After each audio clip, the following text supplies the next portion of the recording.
What's up everyone, welcome back to a brand new video.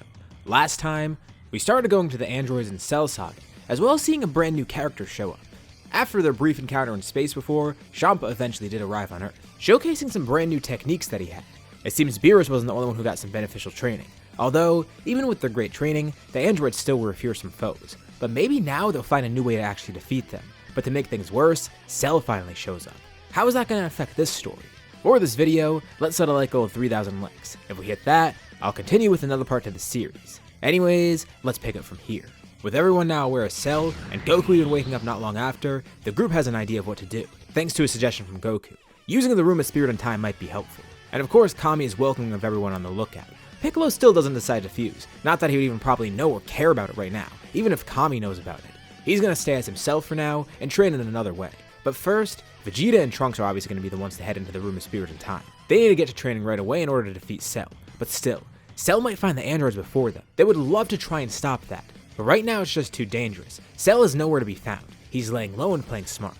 But the group's going to search for him anyways. If they could find him, they can kill him before he gets too strong or finds the androids, whichever comes first. And along the way, Beerus is with Champa, and he inquires about that technique. Beerus, Champa, Piccolo, Goku, and Gohan head out, while Vegeta and Trunks are on the lookout still. And they hear Champa explain this more, excited to learn about it, until Champa says that he doesn't know much either. He knows very little. He does know more about it than Beerus, but not a significant amount. He has dabbled with it himself. While in the Galactic Patrol prison, of course he would get enraged so often that he would unlock this power. I mean, he showed off his own rage mode too. But in terms of that technique that Beerus had, the one where he channeled all of his rage into energy, he's not sure how to unlock that either. But he knows it's an ability that their race has. He's heard rumors of it, but he's never actually used it for himself. Apparently Beerus has, so that means it's real, which is awesome. And Beerus has been thinking of a name for it too. If he ever gets it again, he can't just refer to it as that one technique he has. And he thought of a very simple name. It's a destructive force, so why not just call it Hakai? It's simple and gets the point across. No need for some fancy attack name. Champa likes the idea of that too. Besides the fact that he wants to settle the score with his brother, they both now share a goal: learn to harness the power of the Hakai. Along their search, no one could find Cell. They do pick up on leads of people disappearing in cities and they know that's where he is, but by the time they get to those cities and the news spreads around, he's already left to absorb people elsewhere. But they're at least getting a track of where he's going. And the greatest part is, he can't find the androids either. They don't know where the androids are themselves, because they can't sense them, but that means Cell probably doesn't know either. They continue trying to hunt down Cell, but to no avail. Up to a certain point, they sense a huge burst in energy one day, and they immediately rush over. Cell has finally located the androids. That burst of energy they felt was him. He powered up, fighting them, and he was able to absorb one of them even. With a sneak attack, he was able to absorb Android 17. 18 escaped, and now he's fighting Android 16. But by the time everyone gets there, it's already too late. Android 16 has been completely obliterated by Cell, but at least he bought some time for 18. And now no one knows where she is, which is good because Cell doesn't either. And just as the group gets there, he turns to them and smiles, welcoming them. This is his semi-perfect form. Isn't it amazing? And he sees Beerus and Champa there. This time he'll get their power. But before he could even attack, Champa tackles everyone to grab onto them, then teleporting them up to the lookout. It's too risky to stay down there. They don't know what Cell would have been capable of, but he doesn't want to try and find out. Thankfully though, Vegeta and Trunks exit the Room of Spirit and Time not too long later, which means Goku and Gohan can head in. Vegeta and Trunks have both gotten a lot stronger. And even though Cell got stronger as well, maybe their strength will be enough to actually defeat him. But who knows though. They do want to be careful, but Vegeta's confident. His strength will be enough to defeat Cell, no matter how strong he is at this point. Vegeta and Trunks go off to find Cell by themselves, while everyone else stays on the lookout in order to remain safe and to just monitor whatever's going on. Cell is causing havoc below on the surface, trying to find Android 18, and things are going to go a bit differently here. Vegeta and Trunks do encounter him, and Vegeta shows off his new power, Super Vegeta. But with 18 being harder to find, and Krillin not even having the remote, 18 remains hidden, and Vegeta's almost able to defeat Cell. With Super Vegeta, he overpowers him so much, but the fight is boring. Cell tries to appeal to his ego, saying if he could find Android 18, he can get even stronger. And Vegeta does consider it, but 18's nowhere to be seen. He doesn't want to wait any longer. So, he charges up his ultimate attack, a final flash. He's ready to obliterate Cell completely. And Cell's life flashes before his eyes, no pun intended. He watches as the beam comes towards him, and right as he's about to be hit by it, he sees out of the corner of his eye Android 18. She's hiding nearby, and he's located her. But it's already too late. He's hit head on by the final flash. The power of it is so destructive. Vegeta smirks, the job is done, and then he notices Android 18 as well. One android left, and it's the weakest of the bunch. Quickly she tries to leave, but as she does, someone else steps in front of her. It's Cell? Wait, what? Cell laughs. Vegeta didn't completely obliterate him. No, he regenerated. There was one piece of him left. Of course, this means they know about his ability now. They knew he could regenerate, but they didn't know about his core. Although, he's powered up. He's regenerated fully and gotten a bit stronger. And on top of that, Android 18 is right there for the taking. He absorbs her as Vegeta and Trunks try one desperate attack to stop him. And as soon as the attack hits, it does absolutely nothing. Because once the smoke and everything clears, they see Cell standing there, now in his perfect form. Damn, they were so close too. Thanks to that Zenkai he got from regenerating, he is stronger. Not by a significant amount though. He's somewhere between regular Perfect Cell and Super Perfect Cell, which means he's going to be a much more fearsome opponent once they actually fight him. And thankfully that time isn't right now. He decides he wants to have some more fun, and he ends up announcing the Cell games, which at least buys some time for everyone else to get stronger. But still, they're not sure if they're going to be able to defeat him. He's so powerful right now, and they were so close to defeating him last time that he's going to be more cautious. Vegeta and Trunks go back to the lookout to give everyone the news, and not long after, they encounter something pretty surprising. Goku and Gohan weren't in the time chamber for the full year, partially because they didn't need the full year, and also because they didn't have enough food. Someone else joined them. Chi-Chi was in there too. So not only were Goku and Gohan able to access a new level of Super Saiyan and get stronger on top of that, but Chi-Chi was in there getting stronger as well. Which is pretty amazing because outside of the Saiyans now, she's the strongest in the group. Even above Beerus. He expected Goku and Gohan to get ahead of him, but one of the humans? Interesting. Although, he's going to be in next. He's glad to see their growth, and a bit concerned about the news of Cell, but he and Champa are ready to head in. Which is perfect for them, because it kills two birds with one stone. Of course they get to get stronger, but also, they finally get to settle the score. A year in the time chamber allows them to catch up a lot, and also have the all-out fights that they wanted to have. It does take a bit of time for them to warm up to each other again, but they are brothers after all, and they finally settle their differences, coming to terms with what happened and putting it behind them. What matters now is getting stronger. Both of them can get a lot stronger if they work together. Beerus still does have that fusion technique in mind, but he's not too sure it's going to work out here, and it's going to be kind of weird fusing with Champa. He'll keep it in the back of his mind. And he does show it off to Champa, but they don't actually fuse. He just learns the dance. Most of their time is spent trying to power up their rage mode, as well as learning the Hakai, and something pretty interesting. Champa tries to teach him instant transmission. Of course, he can't really teach it too well, but Beerus gets a very limited version of it. He doesn't have much range with it, and it does take a bit of time, so it isn't really instant. But he practices more with it and eventually does get better. Although, like I said, they're more focused on strength and learning the Hakai for themselves. And it's tough. This technique is definitely something that's hard to master. Beerus only got it in an intense moment of rage, and he couldn't even fully harness the power. But at one point in the Room of Spirit and Time, they're able to try it out. Of course, they do gotta be careful. It's destructive after all, hence the name Hakai. And they learn more about it. It's a power that comes out of anger and necessity.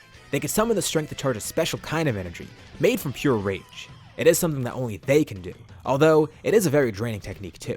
But it buffs their power significantly when used, so even with the stamina loss, that's negligible, especially when they're in their rage mode using this. This power is incredible. It might even be enough to defeat Cell with one attack. The two of them are hyped up. Not only do they fix their relationship with each other, but also they've gotten so much stronger, and they know more about this technique. Although it's not something they could use on command. They need to build themselves up towards it, at least for the time being. They exit the Room of Spirit and Time, and the days go by up until the Cell games. More people train in the Room of Spirit and Time, specifically Piccolo training with Tenshinhan, Vegeta and Trunks wanting to go in again, and everyone besides Goku and Gohan training on their own. Let's briefly cover the power of everyone. At the top is Beerus. Even with Goku and Gohan getting ahead of him, he was able to take the throne again. But close behind is Gohan himself, then Goku. Not too far behind is Champa. With a small gap as we get to Trunks and Vegeta, who are around the same strength by now. There's a decently sized gap here, but next is Chi-Chi, the strongest of the group outside of the Saiyans, Beerus, and Champa. Behind her is Piccolo, and then the humans, Tenshinhan, Krillin, and Yamcha. But everyone's confident in their strength. With their combined power, they should be able to defeat Cell. Beerus and Champa are confident. If they could use the Hakai, they'll be able to do this. But Goku has a different kind of confidence. He feels that Gohan might be able to do it. Just his power alone, at least the latent potential of him, will be enough to defeat Cell. But that remains to be seen. Everyone heads out to the Cell Games arena, finally ready to fight. And Cell's waiting there, intrigued to see what kind of power they're going to bring. Goku's the first one up against him, and he's surprised. Goku actually did get a lot stronger in this time, but still, Cell also is stronger too in this scenario. Remember, he got that Zenkai before he absorbed Android 18, so even if Goku is stronger than he was normally, Cell is too, and it balances out, meaning Goku eventually has to forfeit. He would like Gohan to go up next, but instead, Beerus decides to take the mantle.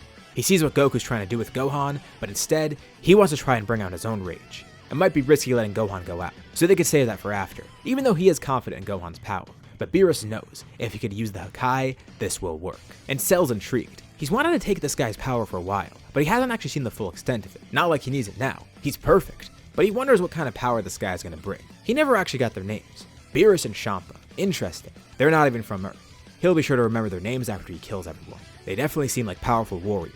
At first, Beerus isn't able to do much against Cell, but eventually his rage starts showing through. He goes into his rage mode and even stacks Kaioken on top of it. And this actually does give Cell a challenge. Wait, what the hell? This guy's actually matching him in terms of power. He's pushing Cell back. It's not enough. He's losing energy as he fights, and he's not able to do enough damage to completely destroy Cell, but he is able to injure him, which is a good sign. They're pushing Cell back. He just needs to get that Hakai, and that'll be more than enough to erase Cell. But Cell's getting enraged too, and he decides he's going to need some allies for this. First, he destroys the entire ring. He doesn't care about the arena anymore. They're going to fight all out, not being limited by space. But also, he begins spawning Cell Juniors. That'll make sure no one else joins the fight. They're going to watch the rest of the people in order for Cell to fight Beerus one-on-one without any interference. Because now, he's going to kill Beerus, and he doesn't want anyone interrupting them. And the Cell Juniors, they're strong. Really strong. Beerus is concerned, but he can't get distracted. He needs to focus on Cell. Champa, Goku, and Gohan say they'll handle this. They're at least strong enough to hold off the Cell Juniors, but still, with so many of them, this makes things tough. But Beerus is losing ground too. As the fight goes on, Kaioken takes its toll. And even though his strength increases alongside his rage, he can't channel enough of it. But Cell is making him angrier and angrier. Even if he's losing stamina, he's still gaining rage and strength. But Cell gets the upper hand. He begins brutally beating Beerus. Champa's able to defend against the Cell Juniors alongside Goku and Gohan, but at a certain point, it becomes too much. They all gang up on the strongest people, trying to take them out first. They start brutally beating on the rest of the fighters too. Goku's seriously injured. They break his arm. As for Champa, they go and break his leg. They gang up on these strong fighters to try and incapacitate them first, and then they're going to focus on Gohan, the strongest besides Beerus. But Gohan's watching all this go on. As he's fighting the Cell Juniors himself, he watches on as his friends and family are beaten in front of him. Even Cell begins torturing Beerus too, trying to draw this out as much as possible. Once they're all incapacitated, he could kill them easily. But then he senses something, and everyone else turns around. It's Gohan. Even though Beerus and Champa are getting enraged, someone else can't contain theirs. Gohan's rage is bubbling up just as much as them, if not more so, and it gets to a point where he can't contain it anymore. Powering up, going beyond Super Saiyan. This is what Goku knew would happen. He expected this, and now they're saved.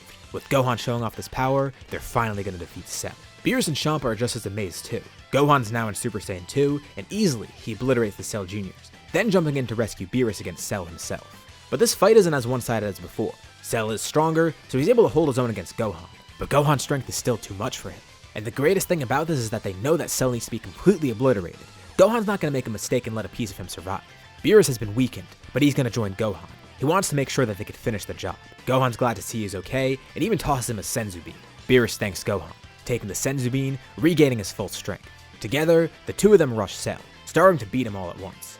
And Beerus could feel it, his rage, it's bubbling up again, and he has his strength back. He has the need for the power, and also the rage to summon it. And Gohan notices he's powering up as well, knowing that Beerus is ready to finish this. The two look at each other, nodding, and Beerus tells Gohan, the two of them aren't so different. He's discussed this before with him, noticing his rage boost and all. And he knew Goku might have been onto something when he mentioned that before. Gohan needs to harness that rage just like he did before when he powered up.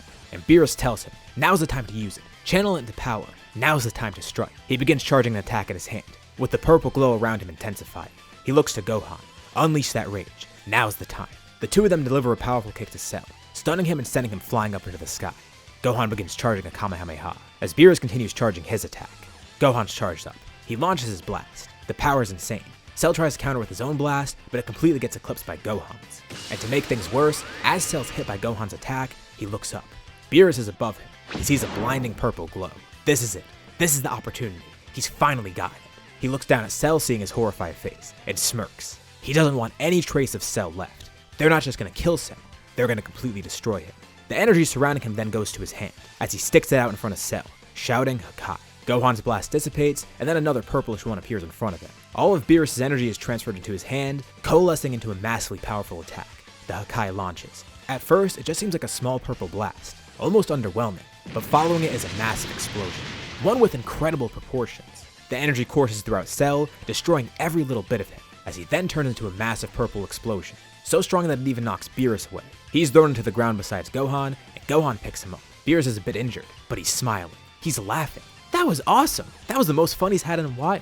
And he looks at the rest of the group. They've all gotten their own Senzu Beans, having healed up as well. He commends Gohan for his work, and then they look towards the group, giving a thumbs up. They can't sense Cell anywhere, and he's been completely destroyed by Beerus' attack, thanks to some help from Gohan as well. And with that, we'll end off this part here for now. So, what did you guys think about this part, and what do you think is going to happen next time? Leave your thoughts and suggestions in the comments below. I'll be sure to check them out to see what you guys think. As always, if you liked the video, be sure to drop a like. Now let's try and hit that like goal from the beginning of the video so we can get another part of this series. If you haven't already, why not subscribe, as well as hitting the bell icon so you're notified about any future uploads on my channel, including more parts of the series or anything like it. Anyways, thank you all for watching, and I'll see you all in my next video.